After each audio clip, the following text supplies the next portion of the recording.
बहू और बेटी। नहीं नहीं, ये कहानी इन सारे के सारे रिश्तों की नहीं, बल्कि दो रिश्तों में ही सभी रिश्तों के होने की है।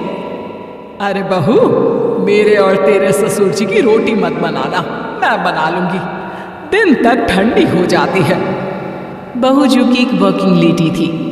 नहीं नहीं माँ जी, मैं अच्छे से कपड़े में लपेट देती हूँ ना, आप क्यों मेहनत करेंगी, माइक्रोवेव में गर्म कर लेना।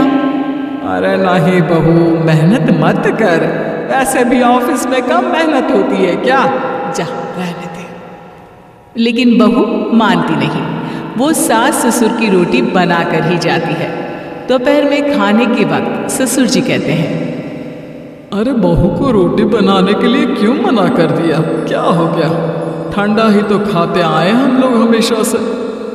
अरे वो क्या है ना, सुबह ऑफिस जाती है, घर का सारा काम करने में वक्त लग जाता है, अरे थकती है वो अलग, तो मैंने सोचा बहाने से ही थोड़ा कम काम करवाऊं। ससुर मुस्कुरा रहे होते हैं।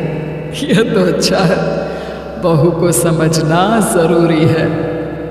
वक्त बीत रहा था, घर में सब खुश थे कि एक दिन, माँ जी आप शाम को थोड़ा टहलने निकला करें, घर पर रह रहकर हड्डियां जाम होती है, पापा को भी ले जाया करिए, मैं वक्त पर तो आ जाती हूँ। बहू ठीक 5 बजे ऑफिस से घर आ जाती है, फिर चाय नाश्ता बनाकर सास ससुर के साथ बैठती, उन लोगों को सारा दिन का हाल बताती। रात को पति घर आता है। क्या बात है बेटा, ऑफिस से आकर कभी हम लोगों के साथ भी बैठा कर। अरे माँ, दिन रात काम करके मन ही नहीं करता, अगले दिन की फिर तैयारी होती है, आप और पापा ही कमरे में आ जाओ। इससे अच्छी तो बहू है, कितना भी थकी रहे, घर आकर हम लोगों के लिए चाय नाश्ता बनाना, फिर बातें करना। बहू ना होती तो हम बुढ़ा बुढ़िया तो बैठे ही रह जाते। सास और ससुर अब बहू के कहने पर शाम की सैर पर निकलने लगते हैं। सास की कई सहेलियां बनती है तो ससुर को भी कुछ बुजुर्ग लोगों का ग्रुप मिल जाता है।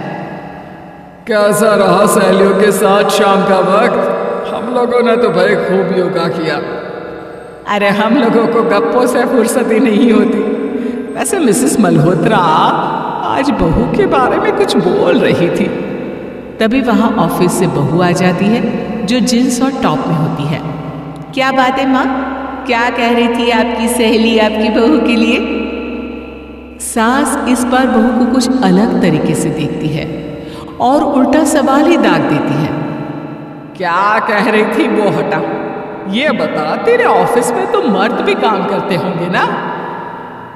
बहू जो अब तक मजाक कर रही थी वो सीरियस हो जाती है।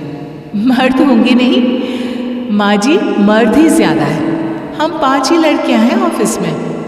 अरे तो अच्छा लगता है क्या ऐसे कपड़े पहनती हो? कल से तुम ना साड़ी पहनकर ऑफिस जाना, और हाँ, शाम का नाश्ता थोड़ा जल्दी बनाया करो, नाश्ता बनाकर बाद में ही ऑफिस के कपड़े चेंज करने जाना। बहू को समझ में नहीं आता कि सास को हो क्या क्या है, लेकिन वो कुछ नहीं कहती, सीधे किचन में जाकर चाय नाश्ता बनाती है और सास ससुर को दे देती है। अगले रोज बहू ऑफिस के लिए तैयार होती है तो खूब सुंदर सी साड़ी पहनती है और ऑफिस के लिए निकलने से पहले सास और ससुर के पैर छूती है और निकल जाती है। क्या बात है, आज मेधा के ऑफिस में लग रहा है कोई फंक्शन है। अच्छा, पता नहीं, मुझे तो बताया नहीं, वैसे तो सारी बात करती रहती है। अरे देखा नहीं कैसे साड़ी पहनकर जा रही थी? अरे वो तो मैंने ही बोला है उसे। अरे अच्छा लगता है क्या रोज रोज ऐसे सूट या जींस में जाना? बहू हो, बहू बनकर रहो, और आप भी ना मेधा मेधा मत किया करिए, बहू बोला करिए, सर पर चढ़ जाएगी तो दिक्कत हो जाएगी। सास अब बहू को बहू जैसा रखने लगती है, हर बात पर रोका टोकी, हर बात पर ताने।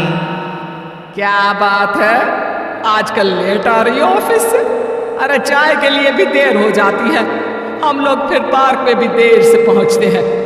सभी की बहुएं वक्त से चाय नाश्ता करा देती है अपने सास ससुर को, बस एक तू ही है जो उस वक्त ऑफिस से निकलती है।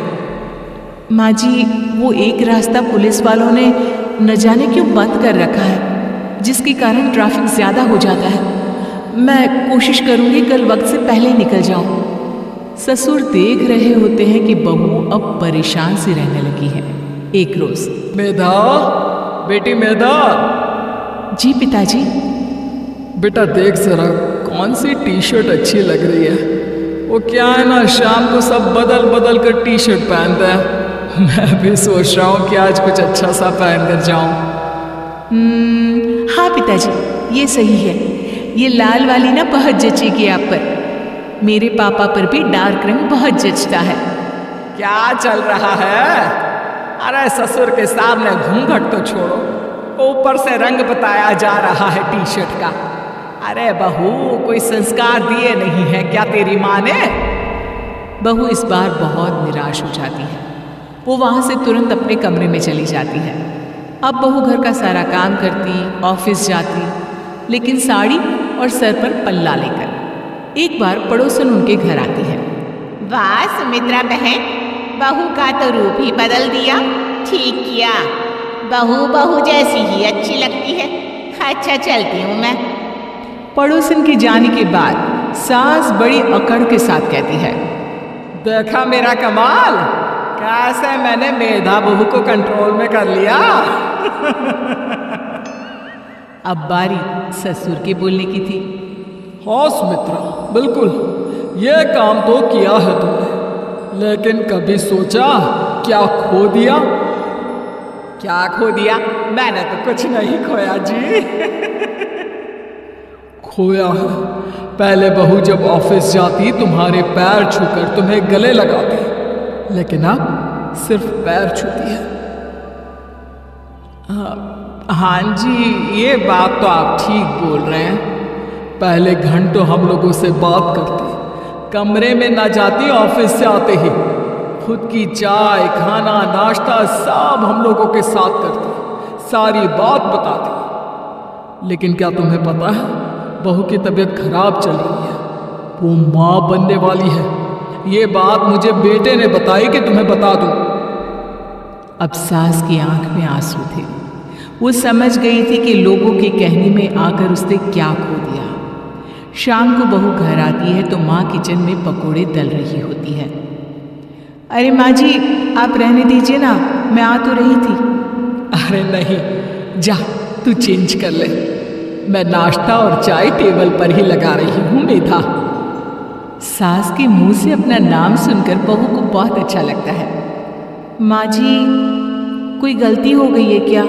मेरे होते हुए आप काम करें, ये ठीक नहीं है। संस्कारी और समझदार बहू सास को माँ समझती है, लेकिन सास की बेवकूफी उसे सास ही बनाकर रखती है। बहू, मुझे भी थोड़े संस्कार और समझदार बनने का मौका दे, जिससे मैं भी बहू नहीं बेटी को देखूं तुझ में। और हाँ, मेरा होने वाला पोता क्या कहेगा कि दादी ने तो मेरी माँ को बहुत परेशान किया। बहू सास को गले लगा लेती है। नहीं माँ जी, वो कहेगा कि माँ को तो दादी ने बेटी बनाकर रखा है,